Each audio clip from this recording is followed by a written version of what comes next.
वीर सत्संग प्रेमियों प्रणाम। सत साहेबंदगी साहेबंदगी। प्रिय सत्संग प्रेमियों, आज का विषय है माया का जीव राम क्या जाने। कौन है माया का जीव? किसके बारे में कह रहे संत महापुरुष? क्या समझाने की कोशिश कर रहे हैं? क्या इशारा दे रहे हैं? प्रिय सत्संग प्रेमियों, एक एक बात को पूरे ध्यान से सुन। साहब कह रहे हैं माया का जीव राम क्या जाने। साहब इशारा कर रहे हैं, कहते हैं जो माया का जीव है वो राम को नहीं जानता। उसका ध्यान मालिक की तरफ नहीं है, परमात्मा की तरफ नहीं है। उसका ध्यान माया की तरफ है। कौन है माया का जीव? किसको कह रहे हैं माया का जीव?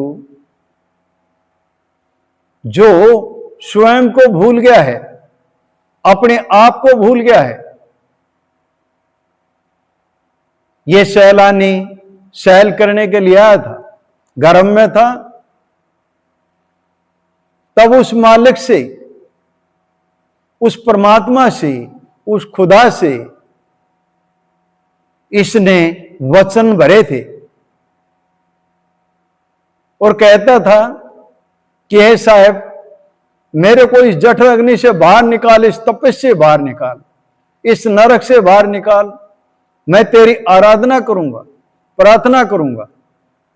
लेकिन यहां बाहर आकर के इस माया में ऐसा लिप्त हुआ, ये स्वयं को भूल गया और माया का जीव बन गया। मालिक का नहीं रहा, माया का बन गया। प्रिय सत्संग प्रेमियों, जो जीव हमेशा अपने लिए जीता है, अपने परिवार के लिए जीता है, उसी में मैं मेरी में लिप्त रहता है, राग और द्वेष में लिप्त रहता है, ये मेरा, जो छल कपट करता रहता है, झूठ बोलता है, बेईमानी ठगी करता रहता है, धोखा देता है, ऐसा जीव माया का जीव है। और ऐसा जीव परमात्मा को जान नहीं सकता, क्योंकि परमात्मा सत्यम है और ऐसा जीव असत्य में है। जो असत्य में रहता है वो सत्य को कैसे जान सकता है? उसके लिए असत्य से उसने बाहर आना होगा, माया को समझना होगा, इस खेल को समझना होगा। जब इस खेल को समझेगा तभी बाहर आएगा। साथियों, ये माया जगदीश की अपनी कह गवार, जैमपुर धक्के खाएगा, नाहक ढो बेगार। ये माया किसकी है? जगदीश की है, मालिक की है। तेरे को बरतने के लिए दी है, उसका सदुपयोग कर ले, दुरुपयोग मत कर। ये तो मिली है किसी मकसद के लिए,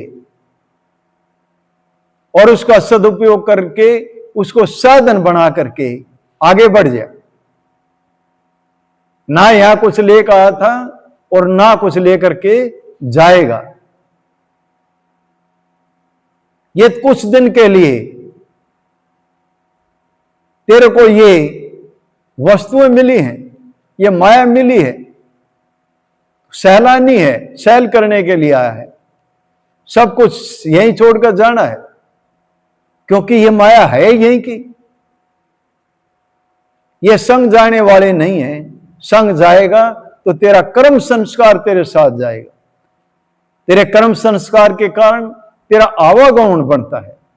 बार बार जन्म मरण के चक्कर में कर्म संस्कार के कारण फंसता रहता है। सजग हो जा, होश में आ जा, सत्संग कर ले, किसी संत महापुरुष का संग कर ले, जिससे तेरे को इस माया का बोध हो, इस मैं मेरी से बाहर निकले। नितानंद जब लग गणे, कोई बैरी कोई मीत, तब लग राम न पाइया माया ही की जीत। क्या कह रहे हैं नित्यानंद महाराज? कहते हैं जब लग किसी को तू बैरी समझा बैठा है, किसी को मीत समझा बैठा है, किसी को दूसरा समझा बैठा है, पराया समझा बैठा है, किसी को अपना समझा बैठा है, यह सब माया है, यह माया का खेल है। तो मैं मेरी में जो फंसा हुआ है, जो राग द्वेष में फंसा हुआ है, यही तो माया का खेल है। और इस खेल से बाहर जाना है, राग और द्वेष से दोनों से परे होना है, समभाव में जाना है, दोनों से ऊपर उठना है, तभी स्वयं को समझ पाएगा और तब उस मालिक को समझ पाएगा, उस दयाल पुरुष को समझ पाएगा। कैसे होगा ये? कैसे ऊपर उठेगा? जब तक साधक ईमानदारी नहीं अपनाएगा, सत्कर्म नहीं अपनाएगा, जब तक इसके अंदर दया का भाव नहीं होगा, सेवा का भाव नहीं होगा, तब तक नहीं उठ सकता। फंसा किससे है? बेईमानी करके फंसा है। बेईमानी बंधन है। ईमानदारी और सेवा यह मुक्ति का कारण बनेगा। इसलिए ईमानदारी अपनानी पड़ेगी, सत्कर्म अपनाना पड़ेगा। और जिसने इस माया को के खेल को समझ लिया, नानक साहब के पिता कालूराम मेहता जी ने नानक साहब को भेजा। खेत में चिड़िया लग रही थी, मैसेज आया किसी का, आपके खेत में चिड़िया लग रही है। और नानक साहब के पिताजी ने नानक साहब से कहा, जा भाई, खेत में चिड़िया लग रही हैं, उड़ाओ उनको। और नानक साहब खेत में आते हैं, मचान पर बैठ करके कहते हैं, राम ही की चिड़िया राम ही का खेत, खा लो है चिड़िया भर भर पेट। क्या कहते हैं? राम ही की चिड़िया राम ही का खेत, खा लो है चिड़िया भर भर पेट। समझ चुके हैं। कहते हैं मेरा इसमें कुछ नहीं है, ये चिड़िया भी राम की, खेत भी राम का, और ये दाने भी राम के। तो माया के खेल को समझ रहे हैं, इस प्रोसेस को, इस सिस्टम को, माया के सिस्टम को समझ लिया है। और जो इस माया के सिस्टम को समझता है वही इससे बाहर जा सकता है। खेल है, यह संसारी खेल है। को खेल न जाना, जो खेला सो दूर गया, जिन शब्द पहचाना। जिसने उस शब्द को पहचान लिया वही इस खेल से बाहर जा सकता है। ये मेरा, ये मेरा, ये मेरा, ये मेरा घर, ये मेरा बेटा है, मेरी बेटी। काहे को मेरे में फंस रहा है?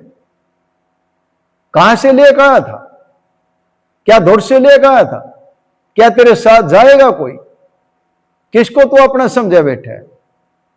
नानक साहब क्या कहते हैं? अरे मन किस पर फूला है, बता दे कौन तेरा है। तेरे मां बाप और भाई सभी स्वार्थ के हैं साथी, तेरे क्या साथ जाएगा जिन्हें कहता तू मेरा है। तो संत महापुरुष समझा रहे हैं कि भाई इस माया के खेल से बाहर निकल जाए।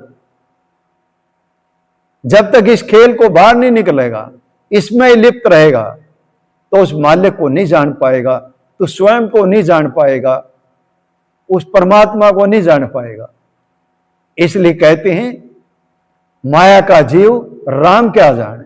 जो माया का जीव होता है वो राम को नहीं जान सकता।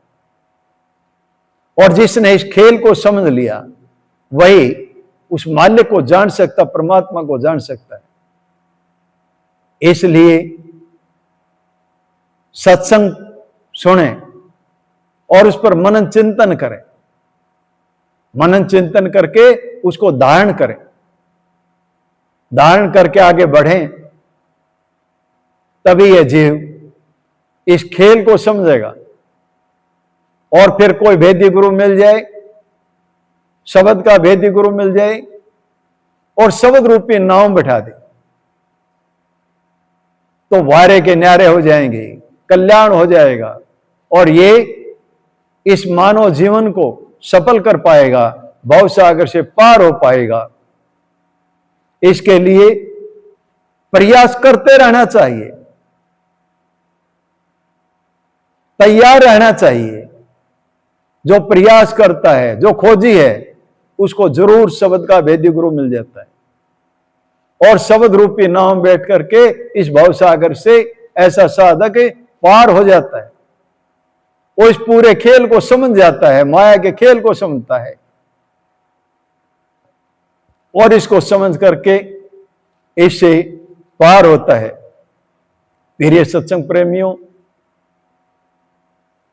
इस वीडियो को पूरा सुने, मनन चिंतन करें और औरों के पास भी शेयर करें, अपना कल्याण साध लें, औरों के कल्याण में सहयोगी बने। आपका एक शेयर किसी का जीवन बदल सकता है। इसलिए फेसबुक पर, व्हाट्सएप पर, जैसे भी मर्जी शेयर जरूर करें। इन्हीं शब्दों के साथ वाणी को विराम देता हूं। बोलो साधो सत साहेब, साहेब बंदगी, साहेब बंदगी।